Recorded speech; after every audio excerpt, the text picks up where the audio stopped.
1970 के दशक में हमारे को ये समझ में आया कि हमें लॉन्ग रेंज आर्टिलरी की जरूरत पड़ेगी और तब आया बोफोर्स। उस डील के साथ उस समय एक टेक्नोलॉजी ट्रांसफर हुआ। वो टेक्नोलॉजी ट्रांसफर होने के बावजूद किसी ने भी बोफोर्स के ऊपर कुछ भी इंप्रूवमेंट करने की हिम्मत नहीं दिखाई। एक सेल था जबलपुर में, उन्होंने बोला कि भाई ये तो हम बना सकते हैं। आप सरकार ने बोला कि नहीं ये सेल ही बंद कर दो यार। हमने अपनी टेक्नोलॉजी को विकसित ही नहीं होने दिया, क्योंकि विकसित हो जाएगा तो इंपोर्ट नहीं करेंगे तो कट नहीं मिलेगा तो आप इलेक्शन में पोस्टर कैसे लगाएंगे। एक बोफोर्स जैसी होविट्जर गन और हम अब धनुष पूरी तरह से अपने देश में बना पा रहे हैं। कंपेयर कैसे होती है दोनों टेक्नोलॉजी? मोटा मोटी दोनों की टेक्नोलॉजी। धनुष क्या एक गेम चेंजर है हमारे लिए। धनुष ने सियाचिन ग्लेशियर में -50 में भी फायर करना है और थार डेजर्ट में +50 में भी करना है। तो ये टेक्नोलॉजी के ऊपर आपने महारत हासिल करनी है। तो एक और जो आर्टिलरी सिस्टम की बात होती है वो है एटैक्स। एटैक्स की जरूरत हमें क्यों पड़ी, कैसे पड़ी? एटैक की खासियत ये है कि ये दुनिया की सबसे लॉन्गेस्ट रेंज वाली आर्टिलरी गन है। इस कैलिबर दुनिया की बेस्ट गन है और इसकी खासियत एक और है। आर्टिलरी की बात पूरी नहीं हो सकती जब तक हम पिनाका की बात ना करें, जो कि स्टार बिल्कुल इंडिया का वेपन सिस्टम है। पिनाका एक बहुत ही इंपॉर्टेंट वेपन सिस्टम बेसिकली बहुत ही। कौन सी एक ऐसी आर्टिलरी सिस्टम है पाकिस्तान या चाइना में जो आपको लगता है which is to be watched out for? China के पास में उसने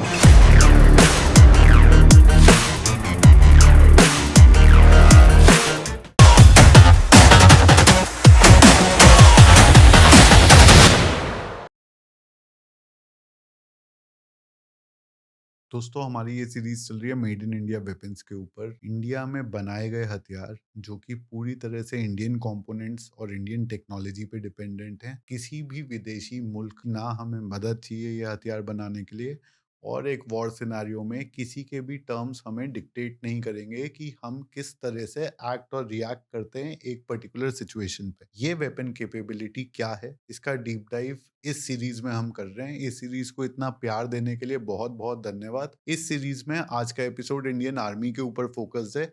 आर्टिलरी सिस्टम, गन्स किस तरह से बनाए जाते हैं, किस तरह से वॉर के टैक्टिकल सिचुएशंस में इनका यूज होता है, किस समय किस टाइप का आर्टिलरी सिस्टम यूज करना चाहिए हमें, और वो क्या बनाने की हमारे पास कैपेबिलिटी है या नहीं। जो कहानी बोफोर्स से स्टार्ट हुई थी, जहां पर टेक्नोलॉजी ट्रांसफर पहली बार इंडिया को किया गया था, वो किस तरह से धनुष, एटैग, पिनाका तक पहुंचा है। पिनाका की क्या कैपेबिलिटी है, ब्रह्मोस ट्रक लोडेड ब्रह्मोस किस तरह से फायर करती है, किस तरह से ये हर एक वेपन सिस्टम एक दूसरे को कॉम्प्लीमेंट करता है और हमारी क्षमता बढ़ाता है ऑन द ग्राउंड। ये सारा डिस्कशन आज के पॉडकास्ट में कर्नल दानवीर सिंह जी के साथ कर रहा है। ये पॉडकास्ट पसंद आए तो चैनल को सब्सक्राइब जरूर कर लेना। आप में से बहुत लोग चैनल को देखते रेगुलरली हो, जिसके लिए बहुत बहुत धन्यवाद, लेकिन आप लोग सब्सक्राइब नहीं करते हो तो प्लीज चैनल को सब्सक्राइब कर लीजिए, इससे हमारा भी हौसला बना रहता है। ऐसा कहा जाता है दोस्तों कि जब तक आर्मी झंडा नहीं लहराती तब तक वॉर में जीत डिक्लेयर नहीं करी जा सकती है। Land is the currency of war and knowledge is the currency of the universe. दानवीर सर, हमारी जो सीरीज चल रही है इंडिया मेड वेपन्स, इंडिया के लिए, भारत के लिए जो वेपन्स बने हैं और जो भारत से बन के आज की डेट में एक्सपोर्ट हो रहे हैं, उन वेपन्स की हम बात कर रहे हैं। और पिछले एपिसोड में हमने बात करी थी ड्रोन्स की और इंडिया मेड जहाज़ों की, मिसाइल्स की, एयर वॉरफेयर के बारे में। आज हम बात करने वाले हैं आर्मी के बारे में। इंडिया की जो आर्टिलरी की जर्नी स्टार्ट होती है ना, वो 1970 के दशक में हमारे को ये समझ में आया कि हमें लॉन्ग रेंज आर्टिलरी की ज़रूरत पड़ेगी और तब आया बोफोर्स।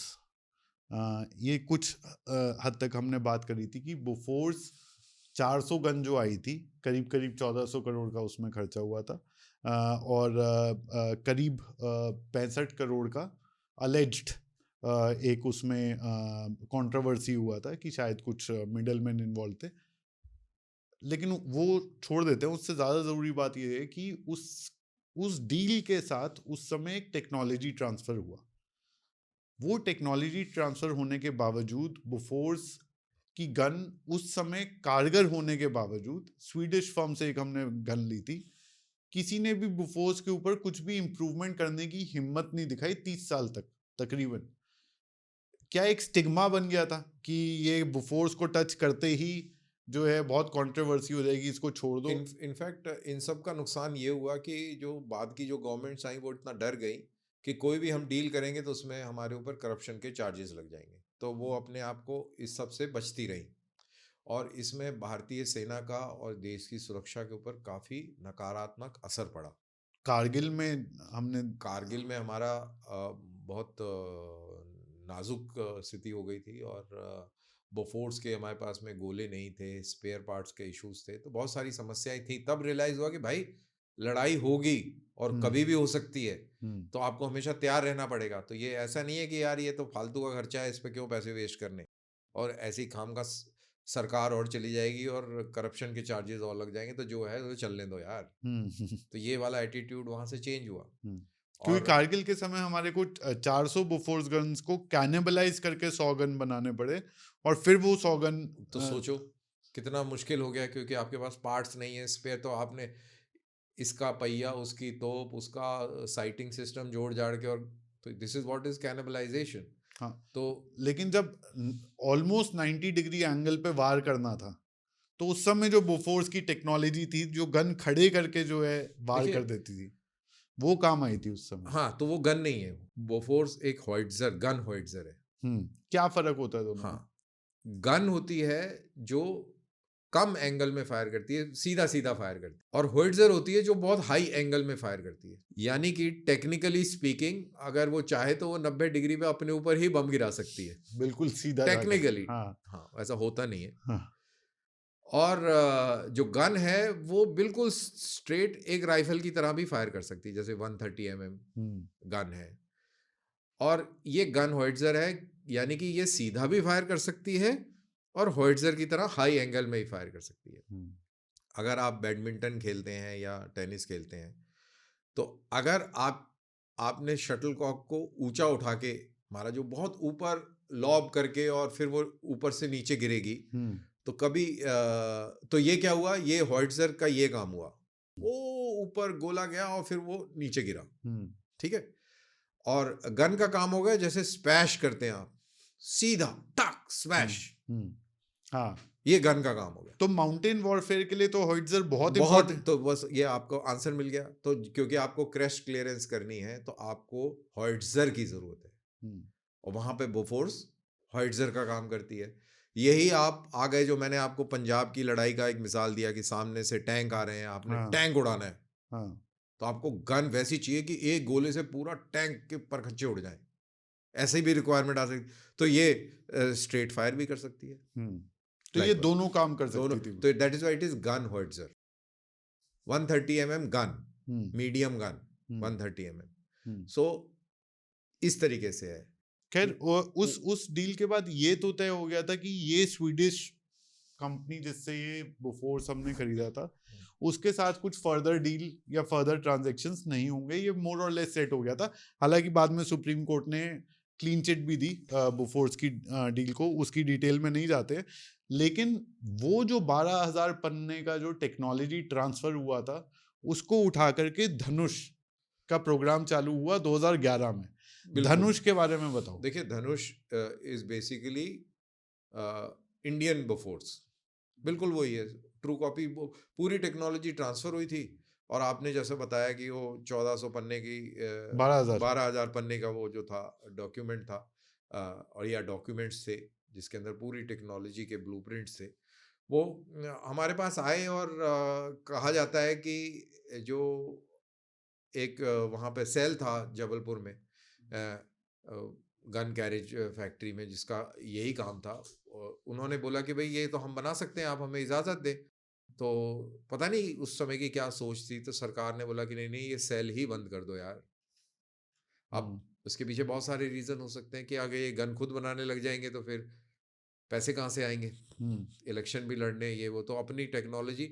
और ये देश का दुर्भाग्य रहा है, चाहे वो मारूत वाली स्टोरी जो हमने पिछली पॉडकास्ट में करी, चाहे ये बोफोर्स गन की बात हो, चाहे वो राइफल की बात हो, इंसाज राइफल आई, तो ये हमने अपनी टेक्नोलॉजी को विकसित ही नहीं होने दिया। क्योंकि विकसित हो जाएगा तो इंपोर्ट नहीं करेंगे, इंपोर्ट नहीं करेंगे तो कट नहीं मिलेगा, कट नहीं मिलेगा तो आप इलेक्शन में पोस्टर कैसे लगाएंगे। बहुत महंगा आता है एक पोस्टर बनाना भी, बहुत, तो यहाँ तो लाखों करोड़ों रुपए का खर्चा होता है एक इलेक्शन में, तो कहाँ से आएगा भाई।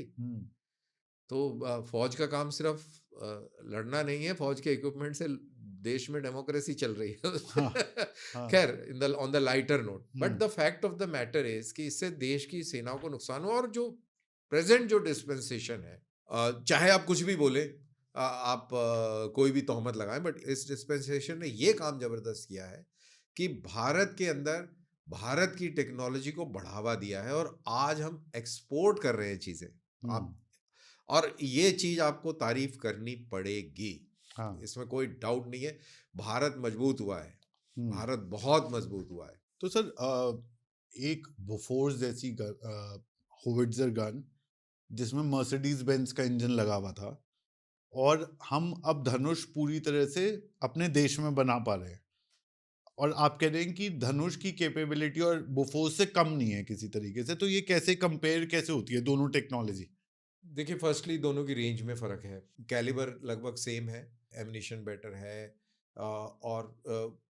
तो जब आपकी रेंज, आर्टिलरी के अंदर सबसे इम्पोर्टेंट फैक्टर रेंज का है, कि कितनी दूर तक आप कितनी दूर तक आप मार गोला कर। दाग सकते हैं। हाँ। अगर वो नॉर्मल उसमें 27 किलोमीटर तक का गोला दाग सकती है तो ये बोफोर्स 27 किलोमीटर तक। नॉर्मल। फिर एक्सटेंडेड रेंज एमिनिशन है, उससे 35 तक भी जा सकती है, और हाई एल्टीट्यूड में तो 40-45 तक भी जा सकती है। और इसी तरीके से धनुष जो है 30-32 की नॉर्मल में रेंज है, और एक्सटेंडेड रेंज के साथ में तकरीबन 40 है, और अगर हाई एल्टी में चले जाए तो 50-55 है। हम्म। सो डिपेंडिंग ऑन, तो तो ये रेंज ज्यादा हो गई तो धनुष की। रेंज आपकी ज़्यादा है। हाँ। फिर आपके सर्वाइवेबिलिटी बेटर है। शूट एंड स्कूट एक इम्पॉर्टेंट फैक्टर है इसमें। शूट एंड स्कूट क्या होता है? शूट असल में क्या होता है कि अगर आर्टिलरी की बात करें तो जैसा हमने बात करी कि होइट्जर का पैराबोला, जो पैराबोला हम्म। बनता है गोला, जैसे मैंने ट्रेजेक्टरी जो जाती है। ट्रेजेक्ट्री जो है, जो हाँ। बैडमिंटन का मैंने हाँ। उदाहरण दिया, तो क्या है कि आर्टिलरी लोकेटिंग रेडार्स होते हैं। हम्म। जैसे ही आपने गोला दागा, रेडार ने पकड़ लिया कि गोला ये चलता हुआ आ रहा है। 100 मीटर ऊपर से उसने कैप्चर किया, 100 मीटर से नीचे नहीं दिख पा रहा क्योंकि पेड़ है, बिल्डिंग है, हम्म। पहाड़ है, पत्थर है, नहीं पता लगा। अब जो वो ट्रेजेक्टरी बना रहा है उसको रिवर्स एक्स्ट्रापोलेट करके, और आप एग्जैक्ट बता सकते हैं कि यहां से गोला फायर हुआ। तो वो आपको पता चल गया कि वो गन या गन होविट्जर यहां पे है तो कहाँ है। उसके ऊपर फटाफट से काउंटर बम्बार्डमेंट हो जाएगा हाँ। और उसको ध्वस्त कर दिया जाएगा। तो अब क्या है, शूट स्कूट। ऑफ स्कूट, भाग बेटा हाँ। पतली गली से। तो ये काबिलियत है, ये तो काबिलियत तो आएंगी। यानी कि वो ऐसे गोला मारेगा और उसी समय मारते ही जो है उधर से मारने के गोला गए, रीलोकेट गोला करेगा। गए। अब गोले एक साथ जरूरी नहीं 5-6 गोले डग डग डग डग डग गोले फायर करे, फटाफट से वहां से जगह करके, और 100-200 मीटर, 1 किलोमीटर, 500 मीटर, 200 मीटर जो भी है, मतलब वो हाँ। उसने लोकेशन चेंज कर ली, आगे चला गया, पीछे चला हाँ। गया। ये है काबिलियत। और उसके अंदर शूट एंड स्कूट के अंदर फिर आपकी ऑक्सिलरी पावर यूनिट, जो उसके अंदर जो गन के अंदर जो इंजन लगा हुआ है उसका रोल, उसकी रोल इम्पोर्टेंस हो जाती है। हम्म। तो वो एबिलिटी जो है अब धनुष में थोड़ी सी बेटर है। हम्म। सो ये बेसिकली दोनों का डिफरेंस है, बट मोटा मोटी दोनों की टेक्नोलॉजी सेम है। उसमें कोई बहुत पैराडाइम शिफ्ट नहीं है कि बिल्कुल एकदम तल घुमा, कोई फर्क पड़ गया, ऐसा नहीं है। हम्म। बट हाँ, थोड़ा सा शेड बेटर है। हम्म। और धनुष अब हम जो है वो पूरा इंडिया में जबलपुर में मेरे ख्याल से जबलपुर गन कैरेज फैक्ट्री है, वहां पे पूरी बनती है। और it's a matter of pride, it's a matter of great pride कि हमारे पास ये सारी टेक्नोलॉजी मौजूद थी। हम्म। और हम ये मैं कह रहा था आपको कि जब बोफोर्स आई, हम साथ के साथ ये धनुष तब बनाते, और आज धनुष का धनुष मार्क 3 मार्क 4 होता, और बेटर वर्जन होता। हम्म। बट अनफॉर्चुनेटली हमारे यहाँ पे ये बहुत बड़ा ड्रॉबैक है कि हम उस वेरिएंट को और ज़्यादा इम्प्रूव नहीं करते, एक्सेप्ट फॉर तेजस में हमने देखा, जो एयरफोर्स का तेजस मार्क 1, मार्क 2, मार्क 3 हम्म। एम का। तो ये वाले चीज़ इसमें नहीं देखने को मिली, लेकिन शायद अब दिख रही है। धनुष के बाद में अब एटैग आ गया है, वो भी इंडियन है। So that is how it is developing. So जैसे अगर मैं धनुष का ही इन कॉन्टेक्स्ट ऑफ जो आपने कहा उसके कॉन्टेक्स्ट में अगर मैं अब धनुष का स्पेसिफिकेशन पढ़ता हूँ, तो 81% इसमें already Indian made in India content use हो रहा है आज के डेट में, जो कि जबलपुर फैक्ट्री में जैसे आपने बताया वो बढ़ता जा रहा है। 45 कैलिबर का इसमें एनहांसमेंट होकर 45 कैलिबर गन यूज हो रहा है। अंडर 13 टन कैटेगरी, जो आर्मी की एक डिमांड थी कि भाई ये बहुत भारी है, बोफोर्स उसको 13 टन के नीचे नीचे वेट कैटेगरी में धनुष ले आया है अब। इसमें 38 किलोमीटर तक की मार क्षमता जो आपने बताई, और सिक्किम ट्रायल में 3500 मीटर के हाई ऑल्टीट्यूड सब जीरो टेम्परेचर के ऊपर कारगर धनुष ने अपने आप को प्रूव करा है। उसके अलावा डेजर्ट कंडीशन में 5000 राउंड लगातार बैक टू बैक फायर करें बिना रुके, और सस्टेन्ड फायरिंग टेस्ट के अंदर 90 राउंड ईच, 2 गन से जब ये सस्टेन्ड फायर हुआ तो 90 राउंड सस्टेन्ड। इसका नेविगेशन सिस्टम जो हमने टारगेट एक्विजिशन टाइम जो पहले 30 मिनट होता था वो आज की डेट में कम होकर के 2 मिनट हो गया। And hydraulic actuator servo valves for precision, ये ऑटोमेटिक लेइंग सिस्टम जिससे वो अपने आप टारगेट को एक्वायर करके उसको लॉक कर सकता है। और मेरे ख्याल से डेजर्ट वॉरफेयर के लिए एक और बहुत इंपॉर्टेंट इसमें जो फीचर है कि हीट ट्रीटमेंट ऑप्टिमाइजेशन, अपने आप को खुद ही ये ठंडा करने की क्षमता रखता है, कूलिंग सिस्टम। हाँ, कूलिंग सिस्टम। तो ये धनुष क्या एक एडवांटेज या गेम चेंजर है हमारे लिए, गिवन कि हम ये पूरी तरह से इंडिया में बना पा रहे हैं आज की डेट? देखिए जैसा कि आप बता रहे थे कि एक तो लाइट है, बोफोर्स से हल्की है। हल्की का मतलब है कि इसको कोई भी, हल्के का मतलब है कि ट्रांसपोर्ट करना आसान है। हल्के का मतलब है कि आप इसको ट्रेन से ले जा सकते हैं, आप इसको ट्रक्स के ऊपर लोड करके ले जा सकते हैं, जो बड़े वाले ट्रक ट्रेलर्स होते हैं। इसका मतलब ये है कि आप कमज़ोर ज़मीन के ऊपर आसानी से ले जाएंगे, धंसेगी नहीं अंदर ज़मीन में। इसका मतलब है कि पहाड़ों में आप इसको आसानी से ले जाएंगे। तो ये वेट का ये मतलब है, लेकिन without compromise on the range. तो ये टेक्नोलॉजी आपकी बेहतर हो गई कि आपकी गन की वेट कम हो गया, लेकिन रेंज बढ़ गई, 45 तो किलोमीटर। ये आपकी मेटलर्जी है और टेक्नोलॉजी है। तो ये सारी चीज़ें इसमें फैक्टर इन हो गई। उसके अलावा इसकी कैपेबिलिटी, जैसा कि हाई एल्टीट्यूड के अंदर माइनस सब जीरो टेम्परेचर्स में फायर करते रहना सस्टेन, क्योंकि देखिए जब सब जीरो टेम्परेचर हो जाता है, जैसे सियाचिन में -30 -40, मेटल ब्रिटल हो जाता है। एकदम से टेम्परेचर वेरिएशन होगा, गोला चलेगा, ब्रिटल हो जाएगा, टूट जाएगा, क्रैक हो जाएगा। तो उसके लिए बहुत हाई एंड मेटलर्जी चाहिए।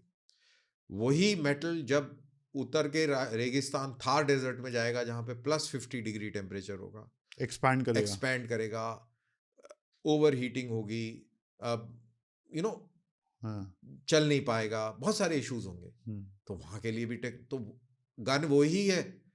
गन का आप रेंज देखिए, वो धनुष ने सियाचिन ग्लेशियर में -50 में भी फायर करना है और थार डेजर्ट में +50 में भी करना है। तो 100 डिग्री के अंतर में आपकी गन ने फायर करना है, गन होल्डर ने। उसके अंदर सिर्फ ये तोप ही तोप नहीं है, उसके अंदर साइटिंग सिस्टम है, उसके अंदर ऑक्सिलरी पावर यूनिट है, उसके अंदर हाइड्रोलिक सिस्टम्स है, उसके अंदर आपका एमिनिशन है, स्टोरेज है, बहुत सारी चीज़ें हैं। तो ये सारी चीज़ें भी उसी हिसाब से, everything has to work. It can't be कि यार वहाँ पे ये नहीं चलेगा, कोई बात नहीं, कोई बात वाला सीन नहीं है, सब चलेगा। तो ये टेक्नोलॉजी के ऊपर आपने महारत हासिल करी है। तो that is why it's a very big factor जब हम धनुष की बात करते हैं। दूसरी जब हम इसकी धनुष की और बात करते हैं तो इसके अंदर इसका जो रिकॉयल सिस्टम है, जैसा मैंने कहा, रिकॉयल सिस्टम एक बहुत अहमियत वाला रोल अदा करता है। अगर आप गन देखेंगे, गन के पीछे 2 ऐसे ट्रेल्स होते हैं और उसके पीछे प्लाउस टाइप वो होते हैं जो कि जमीन में धसे होते हैं, और जब गन फायर होती है तो वो पीछे को जाती है, बैक जाती है। तो वो आप कह लीजिए बुलडोजर की तरह, जो वो आगे का जो ब्लेड होता है वो जमीन में धस के और उसको गन को रोकता है, नहीं तो गन तो पीछे भाग जाएगी। रोकना भी तो है ना। तो धक्का बहुत जबरदस्त आता है। तो इस धक्के का असर रिकॉयल सिस्टम पे पड़ता है। रिकॉयल भी तो मजबूत होगा, नहीं तो पता लगा जी बड़ा धक्का आया, रिकॉयल टूट गया। और सस्टेन्ड फायर करना है आपने, दनादन एक के बाद एक के बाद एक के बाद एक के बाद आप फायर कर रहे हैं, तो वो तो बैठ जाएगा भाई आपके। इट इज लाइक गाड़ी के शॉक एब्जॉर्बर। तो वो एक होना बहुत जरूरी है। अब इसको काउंटर करने के लिए कि धक्का कम लगे, आपने मजल ब्रेक भी लगाए हैं, जो कि डबल बैफल मजल ब्रेक्स हैं इसके अंदर। यानी कि सिंपल तरीके से, जैसे हम दिवाली में रॉकेट छोड़ते हैं, रॉकेट पीछे थ्रस्ट पैदा करता है और रॉकेट ऊपर जाता है, या कहीं भी। इसी तरह गन में भी है, गन फायर करते हैं, चाहे पिस्टल करें चाहे कोई भी करें, जैसे ही हम फायर करेंगे उसका धक्का झटका लगता है। उसको झटका कम करने के लिए मैंने बताया, एक है रिकॉइल, हाँ, दूसरा है मजल ब्रेक्स। मजल ब्रेक्स को समझने के लिए आप अपना ध्यान लगाइए, जब आप एयरक्राफ्ट में बैठ के, जब एयरक्राफ्ट आपका लैंड होता है, हाँ, तो लैंड होके अगर आप इंजन की तरफ ध्यान देंगे तो रिवर्स थ्रस्ट वो खुल जाता है एकदम से, एक अजीब सी आवाज आती है और एकदम से वो, तो रिवर्स में मतलब कि जो गैसेस पीछे जा रही थी अब वो गैसेस आगे जा रही हैं और वो रोक रहा है। हाँ, यही तोप में है। वो मजल ब्रेक जैसे ही गोला बैरल पार करता है और जो जो पीछे जो गैसेस आके अभी तो बाहर निकल के वेस्ट ही हो जाएंगे, तो गोले को तो स्पीड मिल गई, वो तो निकल गया, हाँ, वो फिर पूरी बाहर ना निकले और कुछ रिवर्स में जाएं, जिससे कि गन की जो धक्का पीछे जा रहा है उसको रोक ले। उसको रोक ले। हाँ, ये है कहानी। तो ये आपकी टेक्नोलॉजी, तो ये सारी टेक्नोलॉजीज हैं जो धनुष ने प्रूव करी हैं और भारत ने प्रूव करी हैं, भारत के साइंटिस्ट ने प्रूव करी हैं कि भाई ये हम काबिलियत रखते हैं, हम इम्प्रूव कर सकते हैं। तो हमने बोफोर्स की जो टेक्नोलॉजी मिली थी उसको भी हमने काफी इम्प्रूव किया है। अब अगर हमारे पास धनुष आ गया था और ये इतना एडवांस था, तो एक और जो आर्टिलरी सिस्टम की बात होती है वो है एटैग्स। एटैग्स की जरूरत हमें क्यों पड़ी, कैसे पड़ी, एटैग्स की क्या कहानी, और वो धनुष से कैसे अलग है? धनुष जैसे आपने बताया, जब 40-45 किलोमीटर दूर आपने वार करना है और एक 45 कैलिबर गोला दागना है, तो उसके लिए वो कारगर है 155 का। अब एटैग्स कैसे अलग है और एटैग्स की क्या कहानी है? इंटरेस्टिंग है, चाहे वो अल्ट्रालाइट होवित्जर हो, चाहे वो बोफोर्स हो, धनुष हो, एटैग हो, इस सब का जो डायामीटर है वो 155 mm का है। ठीक है, रेंज में फर्क है, रेंज कैलिबर से रेंज का आप अंदाजा लगा सकते हैं, higher the calibre greater more the is the range. Range. हाँ, और आपकी एटैक का रेंज बताते हैं कई जो ओपन सोर्सेज में अलग अलग रेंजेस हैं, कोई हाँ, 50 बता रहा है तो कोई 70 भी बता रहा है। तो और एग्जैक्टली क्या रेंज है वो इतनी आसानी से डिक्लासिफाई भी नहीं करती है फौज। हाँ, तो और ये एमिनिशन पे भी डिपेंड करता है, आप एमिनिशन चेंज कर दें, बेस ब्लीड या कोई एक्सटेंडेड रेंज एमिनिशन लगा दें तो उससे फ़र्क पड़ता है। तो all these factors make a difference. और एटैक की खासियत ये है कि ये दुनिया की सबसे लॉन्गेस्ट रेंज वाली आर्टिलरी गन है इस कैलिबर में। ये मैं पढ़ रहा था कि क्योंकि चाइना और पाकिस्तान दोनों के पास आर्टिलरी सिस्टम ऐसा था जो 30 से 40 किलोमीटर प्लस रेंज तो ये 70 है भाई, पे मार कर रहा था, इसलिए हमें फिर एटैक्स को क्योंकि 2013 में मैंने ये आपको प्रोग्राम शुरू हुआ। पॉडकास्ट के शुरू में बता दिया कि लंबी रेंज की आर्टिलरी क्यों चाहिए। हम्म और जहां पे लंबी रेंज की गन होवित्जर की रेंज खत्म होती है, फिर आपके रॉकेट सिस्टम शुरू हो जाते हैं। हम्म फिर आएंगे, पिनाका पे भी आएंगे। पिनाका आएगा, फिर हाँ, आगे स्मर्च रॉकेट सिस्टम आएगा, ये हाँ, सब आर्टिलरी के हिस्से हैं। आर्मी की बात करें तो ब्रह्मोस मिसाइल, लैंड मिसाइल, वो भी आर्टिलरी का सिस्टम है। तो आपके एटैक के आगे फिर आती है पिनाका, उसके आगे आती है स्मर्च के आगे आती है ब्रह्मोस, और फिर आगे चलते जाएं तो अग्नि मिसाइल प्राइम भी आर्टिलरी का ही हिस्सा है। अच्छा, तो अब थोड़ा सा पीछे आते हैं, एटैग समझाओ हमें पहले। हाँ, तो धीरे धीरे आगे बढ़ेंगे। एटैग बस आप ये समझिए कि हाँ, उसकी शूट एंड वो सारी चीजें, वो सेंसर्स बेटर है, शूट स्कूट कैपेबिलिटी बेटर है। जो धनुष की जो बातें हुई, चाहे वो रिकॉइल सिस्टम हो, चाहे वो वेरिड टेम्परेचर के अंदर ऑपरेशन की बात हो, ये सब बेटर है। और साथ के साथ इसके हिमालयाज में भी टेस्ट हुए हैं, तो गन बड़ी है, लंबी है, लेकिन इसके अंदर लचीलापन है कि ये पहाड़ों के अंदर भी वो हेयर पिन बेंड्स होते हैं, उनको अच्छी आसानी से नेगोशिएट कर सकते हैं। इसके बड़े सारे वीडियोस अवेलेबल हैं, बहुत ही शानदार ऑफिशियल वीडियोस हैं कि कैसे टाइट हेयर बेंड को भी नेगोशिएट किया गया है। सो इसकी काबिलियत है। और जाहिर सी बात है कि जब रेंज ज़्यादा होगी तो आप काफ़ी पीछे से दुश्मन पे हमला कर सकते हैं, और अगर आप आगे आ जाते हैं तो दुश्मन के काफ़ी अंदर तक हमला कर सकते हैं। तो ये एक कमांडर को बहुत अच्छी वर्सटैलिटी देता है डिसीजन मेकिंग में, प्लानिंग में। और तो ये बेहतर है, बिल्कुल एकदम बेहतर है, दुनिया की बेस्ट गन है ये, और प्योर इंडियन है। और इसकी खासियत एक और है, जो मेटलर्जी है वो कल्याणी ग्रुप ने बनाई है। अगर आप कल्याणी ग्रुप की उसकी देखेंगे, इनफैक्ट मेरे को एक बार मौका मिला था, मैं वहाँ गया था उनके उसमें, मेरी बात उनके एमडी से भी हुई थी, तो वहाँ पे पता लगा कि जो जो मेटल पार्ट्स हैं दुनिया की हर एक गाड़ी के अंदर, रिम्स की बात करी थी जो उस टाइम हाँ, में टॉप गाड़ियाँ थी, वो सब ये बनाते हैं। वाह! तो दुनिया के अंदर जो मेटलर्जी की मास्टरी है to do with vehicles, engine and all, वो इनकी है। हुँ, अब इन्होंने एआरडी पुणे, जिन्होंने ये गन बनाई है, उसके साथ टेक्नोलॉजी उनकी है, निर्माण इन्होंने किया, हाँ। और मेरे ख्याल से शायद इनके साथ मिलके लार्सन एंड टुब्रो ने भी महिंद्रा डिफेंस या और या टाटा एडवांस सिस्टम या ने टाटा भी। एडवांस सिस्टम ने भी, हाँ, तो सबको अलग अलग कॉन्ट्रैक्ट मिल गया। बेसिकली टेक्नोलॉजी एआरडी पुणे की हाँ। है, और so this is how it is, so it has emerge as a very good gun system. और ये जो प्राइवेट पब्लिक पार्टनरशिप है, हुँ, जो इसमें सिनर्जी जो देखने को मिली है कि भाई रिसर्च हमारी है, काम तुम करोगे, तो ये it is amazing. And I think ये भारत के डिफेंस इकोसिस्टम को एक बहुत शानदार दिशा देता है, स्ट्रेटेजिक वैल्यू है ये जो इससे ऐड होती है। तो ए टैग सिर्फ गन ही नहीं, बल्कि ये जो इकोसिस्टम हुँ, की जो बात है, हुँ, वो इस्टेब्लिश करने में और उसको रिफाइन करने में इसका बहुत बड़ा योगदान है। बल्कि हुँ, मैं कहूँगा कि सही मायने में इंडिजिनस अगर आर्टिलरी है, तो मैं धनुष को नहीं बोलूँगा, क्योंकि वो हुँ। टेक्नोलॉजी बोफोर्स बोफोर्स की है। है। हाँ। ए टैग टेक्नोलॉजी है जो भारत की टेक्नोलॉजी है, और ये इकोसिस्टम सपोर्टेड है, ecosystem supported and ecosystem supportive है। तो this hmm, is a great game changer actually. हुँ। इसमें एक जो बहुत यूनिक फीचर देखा गया वो ऑटोमैटिक एम्यूनेशन लोडिंग का, जो इंडिया ने पहली बार अगर इंडिया के कोई भी आर्टिलरी सिस्टम में ये सिस्टम है तो वो एटैग में ही है। इससे कितना फर्क पड़ता है बैटल फील्ड पे अगर आपका एम्यूनेशन लोडिंग जो है वो ऑटोमैटिक हो जाता है?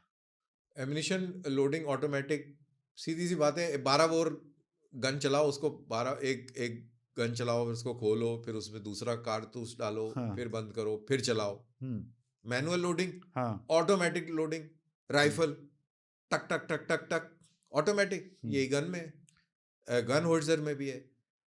वो मैनुअल हो रहा है, जिसमें गनर जो है वो एक-एक करके एक एक वो करके धक्का डाल रहा है, मार के हाँ, अंदर। और वो सब चल रहा है, रैमिंग हो रही है, ये हो रहा है, वो हो रहा है। अब इसके अंदर सब ऑटोमेटिक ऑटो लोडर आ गया, तो हुँ, यानी कि उसी टाइम में, वो मैंने हुँ। आपको शुरू में बताया ना कि शूट एंड स्कूट, टाइम हाँ, आपके पास उतना ही है, हाँ।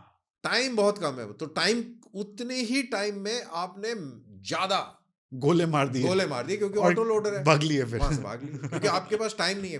वैसे आप मैनुअली शायद 3 गोले मारते, हाँ, अभी आप 6 या 12 मार के हुँ, आप निकलिए, तो आपने यू आर मोर इफेक्टिव ना। हाँ। तो दैट्स द गेम। एक सर इसमें और बात आती है कि एटैक्स जो है वो शक्ति सिस्टम से इंटीग्रेट हो गया है। तो इससे ये थोड़ा समझाओ इसको कि शक्ति सिस्टम क्या है और उससे इंटीग्रेट होने से एटैक्स की काबिलियत कैसे बढ़ती है? भाई देखिए, सारी गन सिस्टम्स हैं, गनें सारी किस्म की लगी हुई हैं, एक हुँ, पूरा सिस्टम है। जैसे मैंने अभी बोला कि भाई स्मर्च रॉकेट भी है, पिनाका भी है, आपकी फील्ड गन्स भी हैं, सब किस्म की गन है। कोई हुँ, 10 किलोमीटर पे भी मार रही है, और आप 300 किलोमीटर पे भी जा रहे हैं हाँ, स्मर्च के माध्यम से। तो ये आपका वो है। अब पूरा इंटीग्रेटेड सिस्टम का मतलब है कि आपको, और इसमें अब आपके यूएवी भी है, हुँ, आपके वेदर बलून्स भी हैं, वेदर भी है इन्वॉल्व है। क्योंकि देखिए, इसमें एक बड़ी इंपॉर्टेंट चीज एक और मैं यहाँ पे समझा दूं। आर्ट तोप का गोला, बोफोर्स का गोला, बोफोर्स की बात कर लेते हैं, या ए टैग अगर हॉइट्जर मोड में फायर कर रही है, और वो गोला कितनी ऊपर जाएगा अंदाजा लगा सकते हैं आप? बहुत ऊंचाई में जाएगा अगर वो हाई एंगल में फायर कर रही है। हुँ, 10-15 किलोमीटर, मेरे को ऐसे याद नहीं कितना है, काफी ऊंचा जाएगा। तो अब क्या है कि जहां पे गोला फायर हुआ, वहां पे हवा चल रही है 10 किलोमीटर प्रति घंटे के हिसाब से, हुँ, और वो 10-15-20 किलोमीटर ऊपर जाता है गोला। हाँ, वहां पे स्पीड हवा की बिल्कुल अलग है, वहां पे 40-50 किलोमीटर प्रति घंटे की स्पीड चल रही है। गोला गन से लेके और टारगेट तक पहुंचने में, मान लो फर्ज करो, 30 सेकंड लेता है। तो इस 30 सेकंड के अंदर धरती ने भी मूवमेंट किया है। आप तो प्रिसीजन की बात कर रहे हैं ना। बिल्कुल। तो भाई साहब, गोला गया, जा रहा था कलकत्ता, चला गया ढाका, क्योंकि ऊपर हवा ने उसको धक्का दे दिया, फिर थोड़ा धरती माता जो है घूम गई, तो वो टारगेट मिस हो गया। अब ये सब डेटा चाहिए ना आपको, अब डेटा कौन कौन अपना अपना कलेक्ट करता रहेगा, इंटीग्रेटेड है, सबको एक ही डेटा, सब एक साथ है। यूएवी, सैटेलाइट्स और आपके जो भी आपके पास सिस्टम है सब इंटीग्रेटेड है। कट से बटन दबाते ही आपको पूरा डेटा आ गया। वो डेटा आपने कंप्यूटर में लोड किया, उसी में यही जो सिस्टम जो है उसमें लोड हुआ, शक्ति में लोड हुआ, कट से उसने निकाल दिया कि भाई आपको ये चार्ज, ये बेयरिंग, ये एंगल पे फायर करना है। हाँ, खत्म हो गई कहानी। तो आपका जो टारगेट पे लग जाएगा। हाँ। कट से आगे सारे गन्स को एक साथ मैसेज आ गया। हाँ। कट से कि ये आपकी गन यहाँ लगी हुई है, दिल्ली में लगी है तो उसके लिए ये डेटा है, हिसार में लगी है उसके लिए ये डेटा है, इंटीग्रेटेड है। मतलब मैं एक बहुत ही लेमैन तरीके से समझाने की कोशिश कर रहा हूँ। ये सारी चीजें इसमें टारगेट एक्वायर कैसे हो रहा है, सैटेलाइट से हो रहा है, एरियल रिकॉनेसेंस से हो रहा है, यूएवी से हो रहा है, आपके ग्राउंड सेंसर से हो रहा है, आपके जो स्पेशल फोर्सेस वाले गए हैं वहां से हो रहा है, आपके स्पाइज हैं वो इनपुट दे रहे हैं। ये सारा डेटा तो गनर तो पागल हो जाएंगे ना, वो जो गन पे बैठे हुए हैं। तो और इतने लेवल की फीड वहां नीचे नहीं आ पाएगी। तो एक सिस्टम चाहिए जहां पर ये सारा इनपुट आएगा, रेलिवेंट इनपुट निकाला टक से और रेलिवेंट जगह को पहुंचा दिया। तो क्या हुआ, at the end of the day सारा खेल है टाइम का। हाँ। जो काम आपको 1 घंटा लगता था वो आप 10 सेकंड में, 5 सेकंड में पूरा कर रहे हैं। ये फर्क है। और ये एटैक्स क्योंकि ये शक्ति सिस्टम से जैसी इंटीग्रेट होता है, सारी गन्स, तो इसकी कैपेबिलिटी गन्स की जो है वो बहुत जबरदस्त बढ़ हो गई। हाँ, गन सिर्फ ये नहीं कि सिर्फ उसने गोला फेंक दिया। हाँ, गोला फेंक दिया, वो तो बाबर लेके आया था तोप, वो भी गोला फेंक रही थी। हाँ, तो बाबर की तोप में और ए टैग में कुछ तो फर्क होगा। तो फर्क यही है, टेक्नोलॉजी यही है। स्पीड से कौन कितनी जल्दी, कौन कितना सटीक और कितना दूर, कितनी दूर से, ये सारा खेल है। इसी की टेक्नोलॉजी की लड़ाई है। और इस सब में किसको सपोर्ट करना है, इन्फेंट्री और आर्मर्ड को, क्योंकि झंडा यही गाड़ेंगे। हाँ। ये K9 वज्र-T की फोटो लोग देख पा रहे होंगे स्क्रीन पे। K9 वज्र-T ये आर्टिलरी कहाँ से हुआ? ये तो देखने में एकदम टैंक टाइप लगता है। हाँ, देखने में किसी को टैंक लगेगा। हाँ। और एक तरीके से आप देखेंगे टैंक ही है ये, लेकिन है ये आर्टिलरी। अब जैसा मैंने पहले आपसे बात करी, तो मैंने आपको एक पंजाब की लड़ाई की आपको मैंने एक सेट झलकी दिखाई। अब ये पंजाब के लिए नहीं बना है, ये बना है खुले इलाकों के लिए, राजस्थान के लिए बेसिकली बना है। और इसका इस्तेमाल हमने वैसे लद्दाख में भी किया है, लेकिन ये बेसिकली ये जो है राजस्थान के लिए बना हुआ है। अब राजस्थान में क्या होगा, और इनफैक्ट जहां भी कहीं टैंक्स मनूवर करेंगे, मनूवर का मतलब है स्पीड से मूवमेंट करेंगे। अब मैं आपको समझाने के लिए, जो आर्मर्ड टैंकों की जो लड़ाई है खुले मैदानों में, जैसे राजस्थान हो गए, ये इन इलाकों में, ये मनूवर की लड़ाई है। मनूवर बोले तो दुश्मन ने एक ढोरे पर या एक इलाके के ऊपर उसने कब्जा किया हुआ है और वहां पे बैठा हुआ है, तो ये लोग उसमें जाके भिड़ते नहीं है, जैसे कि जाके उसमें भिड़ गए, उसको आउट मनूवर कर लेंगे। वो वहां बैठा हुआ है तो एक दाहिने बाएं से जाके और एक और इंपॉर्टेंट जगह पर कब्जा कर लेंगे, जिसकी वजह से उसको वहां से हिलना पड़ेगा, उसको वहां से हिलना पड़ेगा। तो दुश्मन भी ये करेगा कि आपके टैंक उस खास जगह पर ना पहुंच जाएं, वो रोकेगा आपको। तो जब आप मनूवर करेंगे तो वो आपको रोक रहा होगा। आप उसको खुद को रोकने के लिए आप उसके ऊपर हमला करेंगे, वार करेंगे, और अब अपने आप को बचाते हुए उस इंपॉर्टेंट पीस ऑफ ग्राउंड पे जाके अपने आप को ये है खेल। हाँ, वहां पर अब टैंक चल रहा है 30, 40, 50, 70 किलोमीटर की स्पीड से, 30, 40 किलोमीटर प्रति घंटे की स्पीड से मान लेते हैं कि राजस्थान का खुला ढोरे है, अब बिल्कुल प्लेन है, बड़ी स्पीड से चल रहे हैं, 10, 50, 100 टैंक को इधर से गया, ऐसे करके जा रहे हैं। अब उनमें इंटरफियर करेगा तो कैसे करेगा वो इंटरफियर? वही आर्टिलरी से, तोपों से करेगा ना। फिर आपको तोप चाहिए, अब तोप आप ट्रक के पीछे बांध के ला रहे हैं, ट्रक चल ही नहीं पा रहा है, सैंड में फंस गया, हाँ। टैंक आगे निकल गए, हम्म। तो वो तो वल्नरेबल हो गए ना। तो आपको उनको सपोर्ट करने के लिए ऐसी तोप चाहिए जो टैंकों की तरह चले और टैंकों की तरह उसमें प्रोटेक्शन हो, तभी आप इसमें बख्तरबंद है, इसमें टैंक की तरह प्रोटेक्शन भी है, उतना नहीं है, मतलब लोहा लगा हुआ है, तो और ट्रैक्स है, तो टैंकों के साथ साथ चल। और ये थोड़ा टैक्टिक्स हो गया, लीप एंड फ्रॉग। मान लो कि 18 गनें यहाँ लगी हुई हैं और ये फायर कर रही हैं और टैंक मूवमेंट कर रहे हैं, और जब एक जगह पर पहुंचेंगे, वो उधर से क्रॉस करने वाले होंगे, तो दूसरी 18 गन वहां पे लग जाएंगी, वो फायर शुरू कर देंगी। जब वो फायर शुरू कर देंगी तो ये वाली गनें यहाँ से हटेंगी, फिर ये आगे जाएंगी, और एक के बाद ऐसे स्टेप बाय स्टेप वो करती रहेंगी, जिससे कि दुश्मन इंटरफेयर ना करे। तो ये हो गया। इनके बाद में फिर अटैक हेलीकॉप्टर आ गए। फिर बोला यार ये तो काबू नहीं आ रहा, अटैक हेलीकॉप्टर लाओ। तो अटैक हेलीकॉप्टर आ गए, तो आपके भी अटैक हेलीकॉप्टर हैं, तो एयर टू एयर भी चल रहा है। तो ये इस तरीके से इंटीग्रेटेड।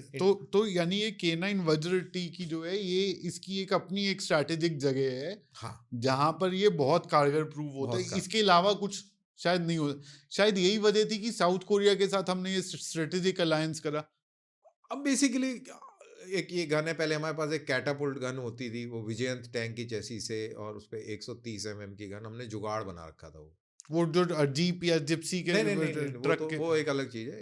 एक अगर आप इसको एक पहले एक जुगाड़ हुआ करता था, कैटापुल्ट बोलते थे उसको। ये कैसे, ये जुगाड़ कैसे था? हाँ, ये जुगाड़ ऐसे था कि ये जो पूरा जो चेसीज है, ये टैंक की चेसी है, विजयंत टैंक। अच्छा, ठीक है, उसका टरेट हटा दिया। हाँ, जो ऊपर से मार करता है, और वो जो खोल बचा, उसके अंदर ये 130 mm की तोप खड़ी कर दी, फिट कर दी। और इसके ऊपर कुछ नहीं है, ऊपर एक ऐसी चद्दर की छत बनाई हुई है, धूप से बचाने के लिए जुगाड़ है ये। ठीक है ना? तो पर भाई देखो, जो भी कह लो, जब तक टेक्नोलॉजी नहीं, जुगाड़ के लिए बहुत बढ़िया जुगाड़। अब हमें चाहिए था कि ऊपर टरेट भी हो। हाँ। अब इसका एडवांटेज डिसएडवांटेज भी, अब ये गन है, होइट्जर नहीं है, हमें हाई एंगल भी चाहिए। हाँ। हमें ऐसी तोप चाहिए जो कि झटका भी कम दे, बहुत सारी चीजें। तो वो और दूसरा, अगर इस पे गोला लगे तो सैनिकों का बचाव हो पाए। गोला तो बाद में लगे, इसको तो कोई राइफल से ही मार देगा। हाँ, सिर्फ समझ गए मेरी बात? हाँ। तो ये है कहानी। हाँ, तो इसको एक्चुअली एक फॉर्मलाइज टेक्नोलॉजी करने के लिए कि हाँ, अब ये सही मायने में ये आ गई SPRT, सेल्फ प्रोपेल्ड आर्टिलरी, जो खुद से चल सकती है, वो है। अब यहाँ पे ये है, और क्योंकि यहाँ ट्रैक्स की जरूरत है, टैंक जैसा, क्योंकि रेत है, रेत में खड़ी हुई है। पंजाब साइड में जाओगे तो वो ट्रक माउंटेड आर्टिलरी आने लग गई है, वो भी हम लोग कर रहे हैं। पहाड़ में जाओगे तो 105 mm भी मेरे ख्याल से शायद महिंद्रा या टाटा ने बनाई हुई है, छोटी गाड़ी के ऊपर 105 mm की तोप लगा के, और वो भी चल रही है। मोबिलिटी, बेसिकली मोबिलिटी, वही साला शूट स्कूट टाइम, सारा खेल वो है। तो टरेन के हिसाब से वो है कि जगह कैसी, कहाँ इस्तेमाल करना, उस हिसाब से हमारे पास सिस्टम है। वो जो टाटा का 8x8, हाँ, टाटा के वो है एक 105 mm की भी एक गन है। अब आप ये देखिए, ये एक गरुड़ा ये बनी हुई है। अब ये 105 mm की हल्की गन है, ये पहाड़ों के लिए आइडियल है। साहब ट्रक पे लोडेड है, वो चली जा रही है। यहाँ पे टैंक की जरूरत नहीं है आपको, तो ये पहाड़ चढ़ जाएगी पूरा और पोजीशन ले लेगी, पहाड़ चढ़ जाएगी, मतलब वही रास्ते से जाएगी, और कहीं से भी छोटी गन है ना। तो अब ये जो, जैसे ये इमेज है, इसमें ये ऊपर A टैग लगी हुई है, A टैग को माउंट कर दिया, उसका कैलिबर छोटा कर दिया, जिससे धक्का कम लगे। अगर वो 52 कैलिबर की है तो ये थोड़ी कम 45 कैलिबर की होगी, जो भी है, बेसिकली ट्रक के ऊपर माउंट हो गया। अब इसके ऊपर देख रहे हैं, ये पहिए वाली है। ये पहियों के साथ में सेमी डेजर्ट में चल सकता है, यानी कि गंगानगर, हनुमानगढ़ और इस इलाके, अबोहर, फाजिलका, इन इलाकों में, और पंजाब के प्लेन्स में आराम से चल सकता है। पंजाब के प्लेन में तो टोड आर्टिलरी चलती है, बट ये सेमी डेजर्ट के लिए बहुत बेहतरीन है। और इसीलिए बॉर्डर पे जब सड़क बनती है, इतना हल्ला इसीलिए होता है क्योंकि इस तरह की एक बार सड़क बन गई तो इस तरह का आर्टिलरी सिस्टम बहुत जल्दी सड़क के माध्यम से पहुंच सकते हैं। ब्रिज क्लासिफिकेशन होते हैं। कोई उस पे लिखा होता है ब्रिज के ऊपर कि 30 टन, 40 टन, हाँ, 60 टन, ब्रिज क्लासिफिकेशन कि कितने टन की गाड़ी इसके ऊपर जा सकती है, और उधर वो वेट का वो आ जाता वेट है। का। तो बेसिकली हाँ, वो मिलिट्री ओरिएंटेशन है कि कितना वेट है, टैंक जा रहे हैं तो कितना वेट है, ये सारी चीज़ें होती है। This is how it is classified. So road road के ऊपर वेट बेयरिंग कैपेसिटी क्या है, पता लगा जी। आपने रोड तो बना ली, कहते इस पे ऑटो चलेगा, इसके ऊपर बस चलेगी, लेकिन लड़ाई की बात हुई, मूवमेंट हुआ, वो भारी भारी ट्रक गए और धंस गई। धस गई। हाँ, तो ये सारी चीज़ें जब ये उस लेवल पे भी प्लानिंग होती है, तो ये सारी लेवल में ministry of defence, army related inputs भी होते हैं, तो ये सब डुअल यूज़ के लिए है। मेन यूज़ तो खैर जो कर ही रहे हैं, बट एक ये भी मुद्दा होता है कि लड़ाई के दौरान हम इसको, आजकल नया ट्रेंड शुरू हो गया है कि वो हाईवे के ऊपर जहाज उतरने, हाँ, है ना। तो हाँ, ये सारी चीज़ें तो ये है, तो मतलब आर्टलरी गन वही है, ये ए टैग लगी हुई है, ये हाँ। ऑटो लोडर दिख रहा है आपको लेफ्ट में, हुँ, तो ये वही है, लेकिन अब ये ट्रक के ऊपर माउंटेड है, इसका हुँ, रोल अलग है। हुँ, ये सेमी डेजर्ट में, हाँ। प्लेन इलाकों में कारगर है। फिर सर एक बात आती है M777 अल्ट्रा लाइट होविट्जर की, जिसको बोला जाता है कि ये हमारे जो हेलीकॉप्टर हैं वो भी इसको एक जगह से दूसरी जगह पहुंचा सकते हैं। सो ये M777 अल्ट्रा लाइट होविट्जर, ये हमें क्यों जरूरत पड़ी और ये इसकी मेक इन इंडिया जर्नी क्यों हुई, कैसे हुई, क्या हुआ? देखिए, अल्ट्रा लाइट होविट्जर हमें पहाड़ों में चाहिए, अ, जहाँ पर जो अभी मैंने पहले आपको बताया था कि लाइट मोटर्स हुआ करती थी, लाइट आर्टिलरी की, हम्म, जो खच्चरों पे जाया करती थी। अब खच्चर हम्म, पे जाती थी, लेकिन उनकी रेंज ज़्यादा नहीं थी, तो इतना कोई फ़ायदा नहीं हो रहा था उनका। तो वो खच्चर मैनेजमेंट करना, और टेक्नोलॉजी ज़माना बदली हो गया है, तो आपको लंबी रेंज चाहिए बेसिकली। हम्म, लंबी रेंज में आपकी 105 mm है वो, और बहुत सारी है, लेकिन आपको एक स्ट्रेटेजिक मोबिलिटी चाहिए, टेक्टिकल मोबिलिटी चाहिए। आपको फायर पावर को एक जगह से दूसरी जगह थोड़ी देर में शिफ्ट करनी, मैं स्ट्रेटेजिक बात कर रहा हूँ कि मान हम्म, लो कि शिमला में लगी हुई हैं हम्म, तोपें, और आपको एकदम से मसूरी लेके आना है, तो आप पहाड़ों में खच्चरों में भेजेंगे कि गाड़ियों में भेजेंगे, कैसे भेजेंगे? आपने फटाफट इनको हेलीकॉप्टर के नीचे टांगा, कट से शिफ्टिंग कर दी, रातों रात आपने पूरी गन उठा के मसूरी में खड़ी कर दी। हम्म, फिर मसूरी से आपको लेके जाना है, नहीं नहीं यार, पूरी थ्रेट तो हिमाचल में, उधर अरुणाचल में आ रही, तो फटाफट इनको नीचे लेके आए, चंडीगढ़ एयरबेस पे या देहरादून के एयरफील्ड पे उतारी सारी की सारी, वहां से बड़े वाले जहाज आए C-17, उसमें खड़ाखड़ लोड करी, सीधा तेजपुर उतरे, वहां से हेलीकॉप्टर ने उठा के और लगा दिया। दो हम्म, तीन स्ट्रेटेजिक मूवमेंट हो गया एकदम बड़े हम्म, लेवल पे। हम्म, सिर्फ मैं समझाने की बात कर रहा हूँ, हाँ, मतलब जस्ट हाँ, कि लेमैन।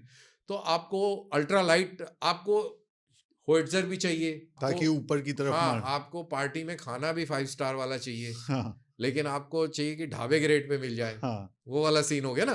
तो आपको चाहिए 155 mm, हाँ, लेकिन साला वेट कम होना चाहिए यार उसका, और वो ऐसे ऐसे, ये आपकी रिक्वायरमेंट है। तो वहां हम्म, पे दुनिया के अंदर ये एक वाहिद हथियार था अमेरिकन के पास, ये टाइटेनियम का शायद बना हुआ है, हम्म, हल्का है, हम्म, और इसके अंदर की जो टेक्नोलॉजी है वो इसी तरीके की है कि इसको अल्ट्रा लाइट बनने में मदद देती। इसके बजल ब्रेक्स हैं, अगेन जो बाकी जो जो सारी, जो ये सिर्फ 4 टन का है, जो कि 13 से लेकर 24 टन तक के वो बोफोर्स, ए टैग्स, सोचो वज्र, उनका वजन वो कहाँ था। 4 टन और कहाँ 14 टन, हाँ, है ना, जमीन आसमान का फर्क हो हाँ, गया।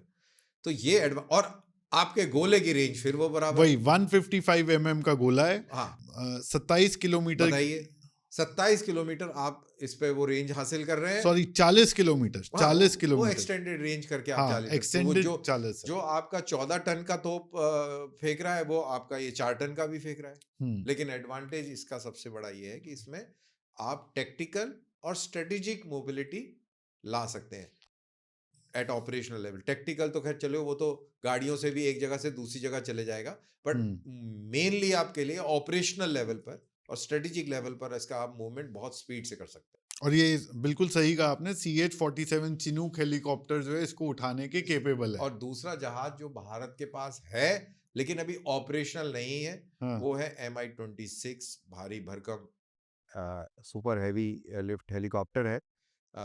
वो आउट ऑफ सर्विस है मेरे ख्याल से, जो मेरी जानकारी के मुताबिक, ओपन सोर्स की जानकारी के मुताबिक शायद रशिया गए हुए हैं या वहाँ से कोई टीम आई है उनको दोबारा से ऑपरेशनल करने में। ऑपरेशन करने में। बहुत हाँ। बड़ा हेलीकॉप्टर है, ऑपरेशन मेघदूत या ऑपरेशन आपका लेह लद्दाख वाले जो ऑपरेशंस हैं, पहले बहुत सपोर्ट किया था। कारगिल के टाइम में इसका काफ़ी इस्तेमाल, I think last time Kargil में ही हुआ था। हुँ। तो ये तो ले जा सकते हैं, और बट इसमें मैं पढ़ रहा था सर, 3 मिनट में ये अनपैक होकर के एक्शन के लिए रेडी हो जाता है और 2 मिनट लगते हैं पैकअप के लिए। वो देख लो 5 मिनट में सारा खेल हो गया। हाँ, कि भाई लगाया, गोलियाँ दागी और 2 मिनट में पैकअप पैक करके हुआ, हेलीकॉप्टर आया, उससे हुक किया, टक से ले गया दूसरी जगह पे, अनपैक, फायर। कार्रवाई, तो ये फायर। खेल सारा टाइम का है, हाँ। मूवमेंट का है, स्पीड का है। हुँ। तो ये सारी चीजें, तो ये एक एडवांटेज जो है इस गन सिस्टम से आता है। ये मेरे को लगता है ऑडियंस को जान करके बहुत ज़्यादा खुशी होगी कि 2017 से 19 में 25 गन हमने इंपोर्ट करी थी इसका, लेकिन इसको 2026-27 तक 145 गन का जब तक प्रोक्योरमेंट होगा तो प्लान ये है कि इसको 80 से 90% तक इंडिया में ही बनाया जाए। हाँ बिल्कुल। और अपनी कंपनियां हैं भारत में जिन्होंने इसके तर्ज पर गन सिस्टम तैयार कर लिए हैं, हम्म। लेकिन अमेरिकन टेक्नोलॉजी है, बेटर टेक्नोलॉजी है, उस हम्म। लेवल के शायद ना हुए हों, हम्म। लेकिन हम कर सकते हैं और हम कर लेंगे। जिस हिसाब से हमारी प्रोग्रेस चल रही है, हम इसको पक्का कर लेंगे। हम्म।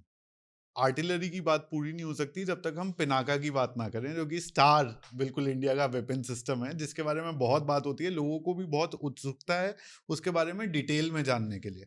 तो पिनाका के बारे में बताओ।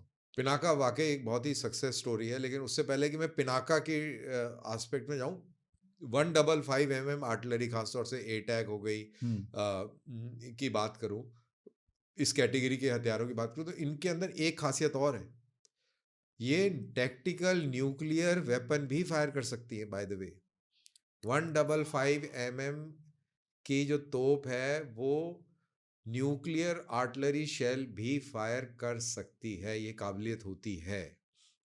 यानी कि एक आर्टिलरी सिस्टम जो है तो वो तोप न्यूक्लियर केपेबल है। न्यूक्लियर केपेबल भी हो सकता है। कैसे वो कैसे होता जो है वो? तोप का जो जो गोला है जिसके अंदर टीएनटी हो, तो उसके अंदर न्यूक्लियर सिस्टम है, वो आगे जाके वो न्यूक्लियर बम की तरह वो उड़ेगा। 2 KT 1 KT जो भी छोटा सा टैक्टिकल हाँ, 2 KT मतलब 2 किलो टन किलोटन, तक। जो मतलब यील्ड वाला। हाँ, 2 किलो टन यील्ड काफी हो जाती है। अरे आई एम जस्ट हाँ। Giving this thing. तो हाँ। ये आप गूगल करेंगे आपको ऐसे शॉट्स मिल जाएंगे, मेरे ख्याल से रशियन, सॉरी अमेरिकन गन है जो कि पाकिस्तान के पास है बाय द वे। तो अ, ये जो गन है M110, ये पाकिस्तान आर्मी की गन है, और इससे आप न्यूक्लियर गोला भी दाग सकते हैं। अमेरिकन आर्मी के जो न्यूक्लियर जो गोले दागने की फोटोग्राफ्स आपको मिल जाएंगी इंटरनेट पर। तो ये 155 के खासियत है कि उसकी ये कैपेबिलिटी है कि वो भी इस्तेमाल कर सकती है। मेरे ख्याल से शायद इंडिया में उस लेवल के टैक्टिकल न्यूक्लियर वेपन्स नहीं हैं। पाकिस्तान बात करता है टैक्टिकल न्यूक्लियर वेपन्स की, but I don't think so कि आर्टिलरी के गोलों की शक्ल में उनके पास में न्यूक्लियर वेपन्स हैं। आई डोंट थिंक सो कि उनके पास है, लेकिन यानी केपे डिलीवरी सिस्टम है पर पेलोड नहीं है। हाँ, ज़रूरत नहीं है उसकी। हाँ। उसकी ज़रूरत नहीं है, क्योंकि इसका और रिस्क फैक्टर भी है ना। अगर गोले की साइज के न्यूक्लियर बम होंगे तो आतंकवादी ले लेके दौड़ेंगे नहीं।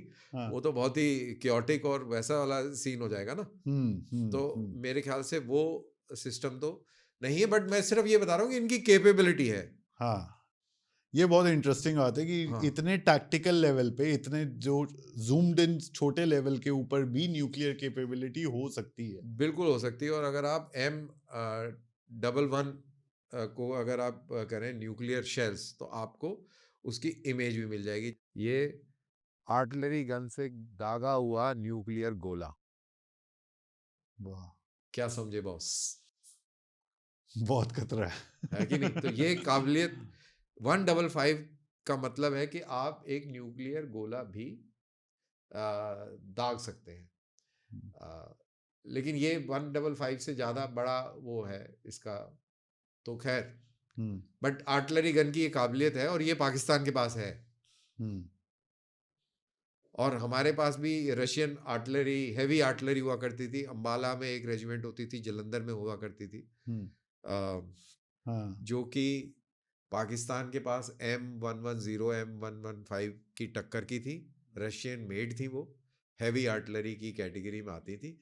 अब किसी को ये नहीं मालूम कि शेल थे कि नहीं थे, लेकिन हमारे पास इस कैलिबर की आर्टिलरी है। आर्टिलरी थी। अब थी। वो आउटडेटेड हो गई है, डिस्कार्ड हो गई, उसकी जरूरत नहीं है, यानी कि it is not viable. Hmm. It और इज वो भी आपने सही बोला कि अगर इस साइज के न्यूक्लियर शेल हो गए तो उनकी कस्टडी, सिक्योरिटी, वो बहुत सब। सारे इश्यूज हैं, और फिर एडवांस टेक्नोलॉजी की आपको जरूरत ही नहीं है। अब आप और बड़े सारे तरीके हैं जो आप टेक्निक डिलीवर अगर आपको डिलीवर करना है। करना भी है। हाँ।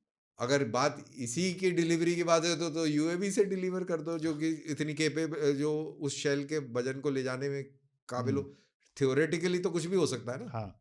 सो एक न्यूक्लियर सीरीज में हमारा एक लास्ट एपिसोड न्यूक्लियर पेलोड के ऊपर आ रहा है, तो वो आप देख लेना, उसके अंदर ये आपको पता चल जाएगा। हाँ। जी। तो तो हमारा आपका जो मेन सवाल था कि पिनाका, पिनाका। हम पिनाका से वो न्यूक्लियर आर्टिलरी और कहाँ चले गए। हाँ। बट इंटरेस्टिंग था न्यूक्लियर आर्टिलरी, शायद हाँ। मालूम नहीं होगा नहीं किसी को, पता था। था ना। सोच सोच से भी परे था। परे। हाँ। हाँ। तो हम ये बात करते हैं पिनाका। पिनाका एक बहुत ही इंपॉर्टेंट वेपन सिस्टम है। हम्म। दरअसल पहले हमारे पास में ग्राड BM-21 करके गन सिस्टम, रॉकेट सिस्टम था, जो रशियन ओरिजिन था। और मेरे ख्याल से शायद कोई एक आधा रेजिमेंट बची हो तो बची हो, तो वो ऑब्सोलीट हो गया है। हम्म। उसकी ज़्यादा रेंज भी नहीं थी, 20-25 किलोमीटर की थी। हम्म। और प्रिसीजन भी नहीं था, एरिया वेपन था। फायर करा, जहाँ गिर गया, धूल उड़ गई, हम्म। धुआं उड़ गया। लेकिन पिनाका एक बिल्कुल चेंज्ड वो है। इसकी range Pinaka, Pinaka 1, mark 1, mark 2, mark 3, guided Pinaka. तो अब इसकी रेंज 40 किलोमीटर से लेकर 300 किलोमीटर तक की रेंज की बात हो रही है। हम्म। और जैसे ही पिनाका 300 किलोमीटर की रेंज वाला सक्रिय हो जाएगा, तो जो हमारे पास जैसे स्मर्च जैसे रॉकेट सिस्टम है, वो उनकी रिक्वायरमेंट नहीं रहेगी। जब आपका पिनाका ही गाइडेड रॉकेट दागने में सक्षम हो जाएगा 300 किलोमीटर पे, तो उसकी जरूरत नहीं। तो बेसिकली एक बहुत ही केपेबल सिस्टम है। और सबसे अच्छी बात इसकी ये है कि कारगिल के टाइम में जब ये सिर्फ ट्रायल में ही था, हम्म। कारगिल का युद्ध तो ट्रायल ही चल रहा था, तो इसको एक्चुअल बैटलफील्ड पे ले गए कि ट्रायल चल रहा है तो एक्चुअल हालात में ही ट्रायल कर लेते हैं, देख लेते हम्म। हैं। तो वहाँ पे इसका परफॉर्मेंस बहुत अच्छा हुआ, और वहाँ से लेके आज जहाँ तक हम पहुँचे हैं, आर्मीनिया और कई सारे देश हैं जहाँ पे इसके इंपोर्ट की बातें वो लोग कर रहे हैं, यानी कि भारत से एक्सपोर्ट। और एक बार तो फ्रांस ने भी दिलचस्पी दिखाई थी कि यार ये वाला सिस्टम हमको चाहिए।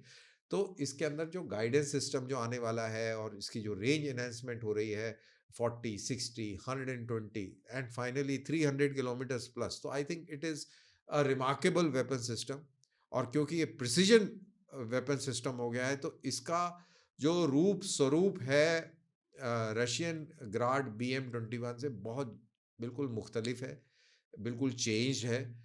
और ये एक एक्यूरेट आर्टिलरी सिस्टम है जो कि बहुत पावर देता है आर्टिलरी को। तो जो हम पुरानी जो पहले बात कर रहे थे, ये दुश्मन को 300 किलोमीटर आने वाले समय में ये 300 किलोमीटर तक टारगेट करने में सक्षम होगा। और जो इसका प्रेसिजन बताया जाता है, जो कि सब मीटर प्रेसिजन लेवल बताया जाता है, इट इज अमेजिंग।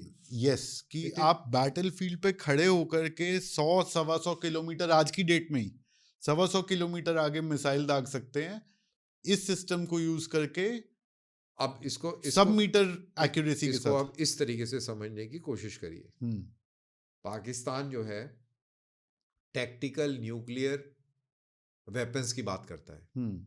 जिसमें शॉर्ट रेंज मिसाइल्स हैं उनकी, शायद हफ्त नसर कुछ इस तरीके की मिसाइल है, शॉर्ट रेंज है। आर्टिलरी है उनके पास जो कि एक्चुअली गोला, न्यूक्लियर गोला फेंक सकती है।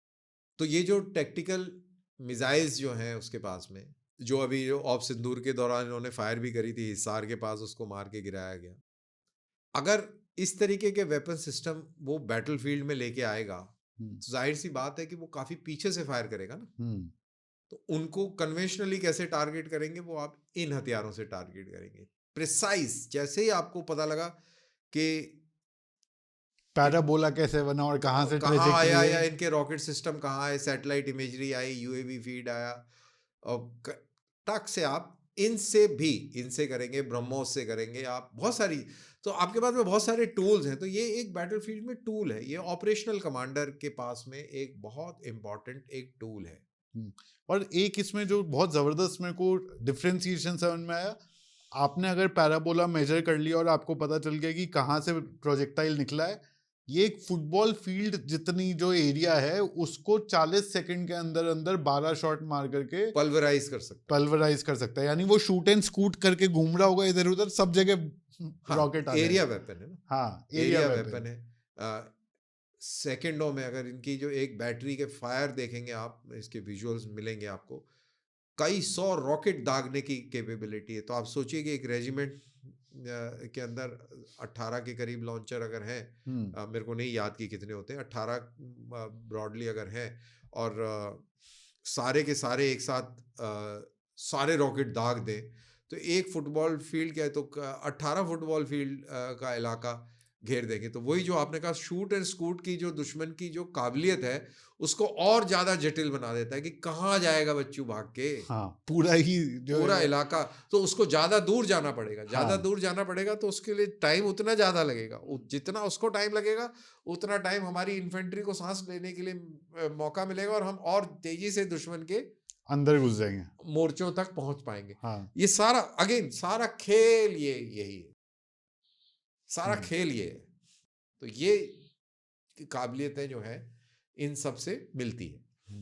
पिनाका के अलावा हमारे पास रॉकेट कैपेबिलिटी क्या क्या है जो आर्टिलरी सिस्टम के अंदर आती है? देखिए, आर्टिलरी सिस्टम के अंदर अगर रॉकेट कैपेबिलिटीज की बात करें, तो हमारे पास स्मर्च रॉकेट सिस्टम है। स्मर्च रॉकेट सिस्टम के अंदर अलग अलग किस्म के रॉकेट्स का इस्तेमाल किया जा सकता है। तो ये पिनाका से बड़ा लग रहा है थोड़ा। पिनाका से बड़ा है, और इसके अंदर भी अलग अलग किस्म के रॉकेट्स इस्तेमाल हो सकते हैं। तो ये एक कैपेबिलिटी इंडियन आर्मी के पास अभी है। और जैसा मैंने कहा कि पिनाका के पास जब 300 किलोमीटर वाली रेंज आ जाएगी, तो फिर ये पीछे चले जाएंगे। और स्मर्च के अलावा हमारे पास में अग्नि-1, ये भी आर्टिलरी का हिस्सा है।